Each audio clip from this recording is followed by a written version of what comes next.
زندگی کیا ہے؟ کب سے ہے؟ اور سب سے اہم سوال یہ کہ کیوں ہے؟ کیا جسے ہم جانتے ہیں بس وہی زندگی ہے؟ کوئی اور زندگی بھی ہو سکتی ہے کیا؟ زندگی کچھ اور بھی ہو سکتی ہے کیا؟ کیا دنیا میں آنے والا ہر انسان کسی مقصد سے آیا ہے اور کیا جانے والا وہ مقصد پورا کر کے جا رہا ہے؟ تقریباً ہر باشعور انسان کبھی نہ کبھی زندگی کے بارے میں ضرور سوچتا ہے، کم سے کم اپنی زندگی اور اس کے مقصد کے بارے میں۔ ویسے اگر دنیا کے اربوں انسان ایک اچھا مقصد پورا کر جائیں تو دنیا جانے کیا سے کیا ہو جائے۔ دنیا کا ہر انسان جب اس بارے میں سوچتا ہے ماورا کہ اس کا مذہب، اس کا تعلق کس مکتبہ فکر سے ہے، پھر وہ ضرور اپنی زندگی میں ان سوالوں کے جواب پانے کی کوشش کرتا ہے۔ ان سوالوں کے پیچھے وہ بہت کچھ کر جاتا ہے۔ اسی سلسلے میں ایک کتاب humans are not from earth by Ellis Silver میری نظر سے گزری۔ مصنف ایک انوائرمنٹلسٹ اور ایکولوجسٹ ہیں۔ اس کتاب میں انہوں نے سائنسی دلائل اور مشاہدات سے یہ بات ثابت کرنے کی کوشش کی ہے کہ انسان کا تعلق زمین سے ہے ہی نہیں، وہ کسی اور ہی سیارے سے ہے۔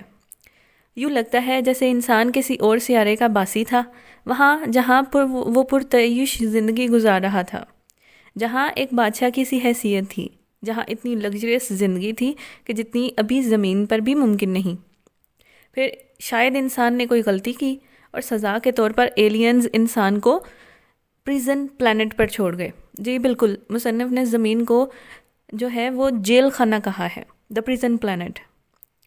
بالکل گوانتانامو بے یا ایسی جیل جو کسی جزیرے پہ بنائی جائے، جس کے ارد گرد وسیع و عریض سمندر ہو اور قیدی وہاں تنہا رہتے ہوں، جہاں سے بچ نکلنا ناممکنات میں سے ہے اور وہاں سے دوسری دنیا سے کوئی تعلق نہیں ہو سکتا۔ مصنف نے اس تھیری کے ذریعے ڈارونزم اور ایوولوشن کی باقی تمام تھیریز کو نیگیٹ کرتے ہوئے اپنی کتاب میں کل 17 دلائل پیش کیے، جن میں سے کچھ ان کا لب لباب یہ ہے کہ زمینی ماحول، یہاں کی تمام اصل مخلوقات جو کہ اس کی باسی سپیشیز ہیں، ان کے لیے بالکل موزوں ہے۔ جیسے کہ جانور اور پودے زمین سے حاصل ہونے والی خوراک کو را مٹیریل کے طور پر ہی استعمال کرتے ہیں، پودے وہی خوراک استعمال کر رہے ہیں جو زمین انہیں مہیا کر رہی ہے، اور جانور گوشت اسی طرح سے کھا رہے ہیں، یا جو بھی چیز ان کو چاہیے وہ زمین سے اسی طرح حاصل کرتے ہیں جیسے کہ وہ ہے، اور ان کا ڈائجسٹو سسٹم اس کو اسی طرح سے ڈائجسٹ کر رہا ہے۔ جبکہ انسان کھانا پکاتا ہے، فوڈ پروسیسنگ کے بغیر نہ کھاتا ہے نہ اس کا دل کرتا ہے۔ یہاں کا موسم اس کی طبیعت کے مطابق نہیں، جبکہ تمام جانور اپنے علاقوں کے موسموں کے مطابق اڈیپٹڈ ہیں۔ انسان کے تمام جسم پر بالوں کی غیر موجودگی اور اس کی 223 جینز جو کہ کائنات میں کسی اور کی نہیں ہے، اس کو مصنف نے ایلین ہائبریڈائزیشن کا نام دیا ہے۔ اس کے مطابق ہو سکتا ہے کہ ہم ہی ایلین ہوں، یا ایلینز کے ساتھ ہمارا بڑا گہرا تعلق رہا ہو اور وہ یہاں ہمیں چھوڑ گئے۔ ہو سکتا ہے ایلینز ابھی ہم سے واقف ہوں مگر ہم سے رابطہ نہ کرنا چاہتے ہوں، یا ہو سکتا ہے فریکوینسیز مس میچ ہو رہی ہوں۔ پھر انسان یہ کہ کرونک بیماریوں کا شکار ہے، جب سے پیدا ہوتا ہے دنیا سے جانے تک بس کسی نہ کسی بیماری سے سامنا کرتا ہے۔ دنیا کا کوئی انسان ایسا نہیں ہے جو 100% ذہنی یا جسمانی طور پر صحت مند ہو، اور کچھ نہیں تو ذہنی بیماریوں کا ہی شکار رہتا ہے، مسلسل بے سکونی اور ڈپریشن میں مبتلا رہتا ہے، سیلف ہارم کی کوشش کرتا ہے، یوں جیسے کسی چیز کی تلاش ہو یا خود کی تلاش ہو۔ ایک احساس زیاں ہے اور تنہائی کا احساس بھی ہے۔ اس کتاب کی اوتھینٹسٹی ایک طرف، مگر یہ نقطہ ایک طرف کہ ہر انسان ضرور زندگی کے بارے میں اور انسان کی زمین پہ موجودگی کے بارے میں ضرور سوچتا ہے۔ خیر، یہ تو ایک طویل بحث رہی۔ چلیے اپنے صوفی استاد واصف علی واصف سے ہی زندگی کے بارے میں سنتے ہیں۔ کتاب ہے ان کی قطرہ قطرہ کلزم، اس کا چیپٹر 1 ہے زندگی۔ بیان کر رہی ہے ڈاکٹر الفاظ رس۔ زندگی کسی میدان کارزار کا نام نہیں، یہ جلوہ گاہ ہے، حسن کی جلوہ گاہ۔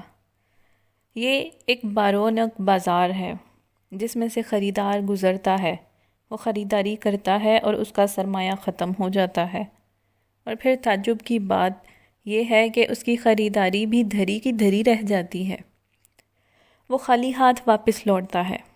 رونق بازار قائم رہتی ہے اور خریدار ختم ہوتے رہتے ہیں۔ زندگی کسی الجھے ہوئے سوال کا نام نہیں، یہ ایک پرلطف منظر ہے، ایسا لطیف منظر کہ تبصرے اور تنقید کے بوجھ کو بھی برداشت نہیں کرتا۔ یہ ایک دیکھنے والا منظر ہے، ایک سننے والا نغمہ ہے، ایک سوچنے والا منصوبہ نہیں، ایک مشکل معمہ نہیں۔ زندگی تو بس زندگی ہی ہے، کسی کا احسان ہے، کسی کی دین ہے، کسی اور کا عمل ہے۔ یہ سمندر کی طرح ہے، وسیع و بے پایاں، جس کا صرف ایک ہی کنارہ ہے، ایک ساحل جہاں رونقیں ہیں، میلے ہیں، چراغاں ہیں، ہجوم ہے، تنہائیاں اور اداسیاں بھی ہیں۔ دوسرے کنارے کی کسی کو خبر نہیں۔ جو لوگ دوسرے کنارے کی خبر لینے گئے ہیں ابھی تک لوٹے نہیں۔ اس طرف رنگ ہی رنگ ہے، نئے رنگ ہے، اور دوسری طرف بے رنگ، صرف ایک ہی رنگ۔ کون جانے کہ اس سمندر میں کیا ہے اور اس کے پار کیا ہے۔ یہاں میلہ ہے اور پھر ہر انسان اکیلا ہے۔ زندگی کب سے ہے اور کب تک ہے، کون جانے۔ ازل سے ابد تک یا ازل سے پہلے اور ابد کے بعد بھی زندگی ہی ہے۔ تخلیق ہونے سے پہلے یہ خالق کے ارادے میں زندہ تھی، اور تکمیل کے بعد یہ خالق کے روبرو حاضر کر دی جائے گی۔ زندگی بہرحال زندگی ہی رہے گی۔ زندگی وقت کھاتی ہے، زمانے نگل جاتی ہے، کبھی کبھی صدیاں ہڑپ کر جاتی ہے اور ٹس سے مس نہیں ہوتی، اور کبھی کبھی ایک لمحے میں کئی انقلابات برپا کر دیتی ہے۔ بہرحال زندگی زندگی کے درمیان ہی رہتی ہے، ایسے جیسے یہ اپنے ہی سمندر کا خود ہی ایک جزیرہ ہو۔ زندگی سے پہلے بھی زندگی تھی اور زندگی کے بعد بھی زندگی ہی ہوگی۔ زندگی مرتی نہیں، مر سکتی نہیں، نہ ہی یہ ہمیشہ زندہ رہ سکتی ہے۔ زندگی ہمیشہ قائم بھی ہے اور ہمیشہ تبدیل بھی ہوتی رہتی ہے۔ زندگی جہاں پھلنے پھولنے کا نام ہے، وہاں اپنی آگ میں بھی جلنے کا نام ہے۔ زندگی تخلیق کرتی ہے اور اپنی تخلیق کے مراحل میں تحلیل بھی ہوتی رہتی ہے۔ اس طرح زندگی ہونے اور نہ ہونے کے درمیان ہی رہتی ہے۔ جلتی بجھتی زندگی بس امید و یاس میں رہتی ہے۔ یہ سفید و سیاہ دھاگے سے بنا ہوا خوبصورت ملبوس ہے۔ اس میں بہت کچھ ہے، اس میں کہکہے بھی ہیں اور ہچکیاں اور سسکیاں بھی۔ زندگی غریبوں کے کچے گھروندوں میں بھی سرشار رہ سکتی ہے اور امیروں کے پکے محلات میں بھی بیمار رہ سکتی ہے۔ زندگی اگر چاہے تو گردش حالات سے منسوب ہو جاتی ہے، اور اگر پسند فرمائے تو گردش زمان و مکان سے بے نیاز ہو کر اپنے لیے نئے جہاں پیدا کرتی ہے۔ زندگی کسی فارمولے میں مقید نہیں ہو سکتی۔ اسے کچھ کہہ لیجئے، یہ سنتی ہے، مسکراتی ہے اور کچھ اور ہی روپ اختیار کر کے فارمولے سے باہر نکل آتی ہے۔ اگر زندگی کو مسلسل سفر کہا جائے تو مکمل قیام کیا ہے؟ اگر زندگی کو بیداری کہا جائے تو نیند اور غفلت کو کیا کہا جائے؟ اگر زندگی کو محبت کہہ لیا جائے تو نفرت بھی تو زندگی ہے، بلکہ نفرت زیادہ زندہ ہے۔ نفرت، غصہ، حسد، انتقام زندگی کو زیادہ متحرک رکھ سکتے ہیں۔ بہرحال محبت اور نفرت زندگی ہی کے نام ہیں۔ اگر مذہب کو زندگی مانا جائے تو لامذہبیت کیا ہے؟ اگر زندگی زمین ہے تو آسمان کیا ہے؟ اگر مخلوق کو زندگی کہا جائے تو مخلوق کو پیدا کرنے والی ذات کو کیا کہا جائے؟ زندگی کی تعریف کرنا بہت ہی مشکل ہے، اسے جاننا اور پہچاننا بھی مشکل ہے۔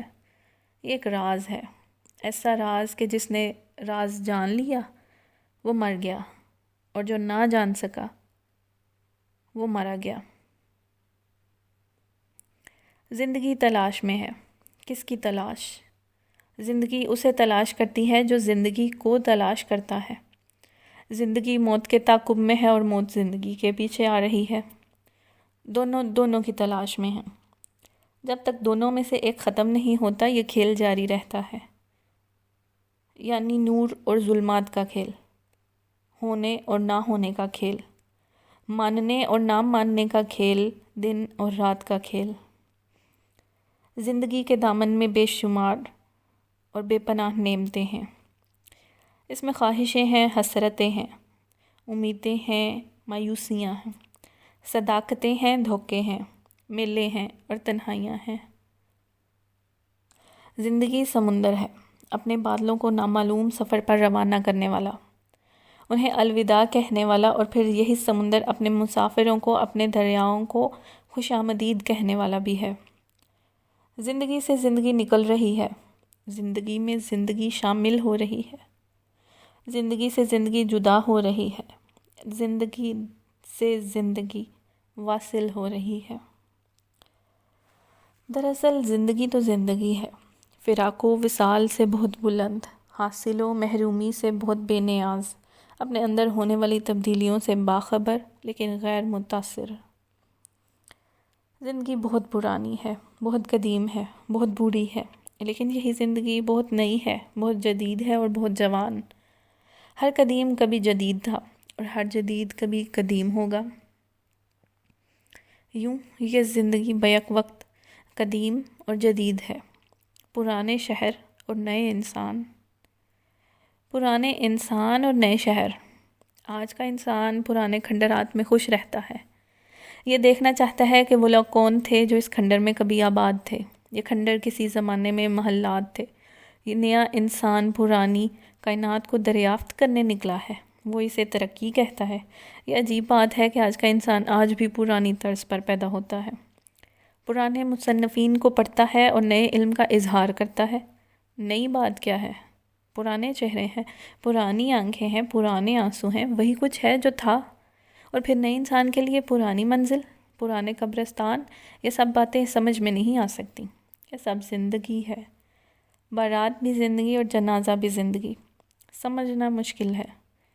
یہ دنیا بابل کا گھر اور وہ دنیا سسرال، تعجب ہے۔ چار کا ہار ڈولی لے چلے اور چار بھائی جنازہ لے چلے، ایک ہی ہے، سب ایک ہے، سب جلوے زندگی کے ہیں، یہ سب ابواب کتاب ہستی کے ہیں، ابتدا اور انتہا سے بے نیاز۔ زندگی آغاز سے پہلے بھی تھی اور انجام کے بعد بھی ہوگی۔ زندگی تو بس زندہ ہے، زندگی تو بس زندگی ہے، اس کا یوم پیدائش اور اس کا یوم وصال کسے معلوم؟ کون جانے کہ یہ لامحدود سفر کہاں سے شروع ہوا اور انجام کار کہاں ختم ہوگا؟ بہرحال زندگی ہمہ حال رواں دواں ہے، دریا کی طرح جو چلتا رہتا ہے، مسلسل، مستقل، نہ کٹتا ہے، نہ رکتا ہے، نہ بے دم ہوتا ہے۔ پہاڑوں کا پیغام ہے جو آب رواں کے ذریعے سمندر کے نام کیا گیا ہے۔ یہ پیغام زندگی ہے اور اسے لے جانے والا زندہ رہے گا۔ زندگی اپنی عزت خود ہے، خود ہی یہ اپنی آبرو خاک میں ملاتی ہے، یہ خود ہی محترم و معزز ہے، کبھی سرفراز ہے، کبھی سرنگوں ہے۔ زندگی سرد خانوں میں دہکتی ہوئی آگ ہے، نار ہے، اور یہی زندگی اس نار میں چھپا ہوا گلزار ہے۔ یہ معمولی سی بات ہے، زندگی دینے والے کے حوالے سے سمجھ آ سکتی ہے۔ اگر تخلیق خالق سے متعلق ہو تو سلامت، ورنہ یہی ایک قیامت ہے۔ زندگی اپنے ہی پردے میں چھپی ہوتی ہے اور اپنے ہی دروازے پر خود ہی دستک دیتی ہے اور خود ہی اندر سے جواب دیتی ہے یہاں کوئی نہیں۔ اور اگر کسی نظر کا فیض ہو جائے تو خود ہی خود کو آواز دیتی ہے، اندر آ جاؤ، ہم تمہارا انتظار کر رہے ہیں۔ بس زندگی اپنے روبرو ہونے کا نام ہے، اپنے قریب ہونے کا نام ہے، اپنے سے قریب ہونے کا نام ہے، اپنے سے آشنا ہونے کا نام ہے، اپنا ہی نام ہے، میں ہی زندگی ہوں، لیکن اس شرط کے ساتھ کہ میں تسلیم کروں کہ تو بھی زندگی ہے اور وہ بھی زندگی ہی ہے۔ سب کا احترام ہی اپنا احترام ہے، سب کی زندگی ہی اپنی زندگی ہے۔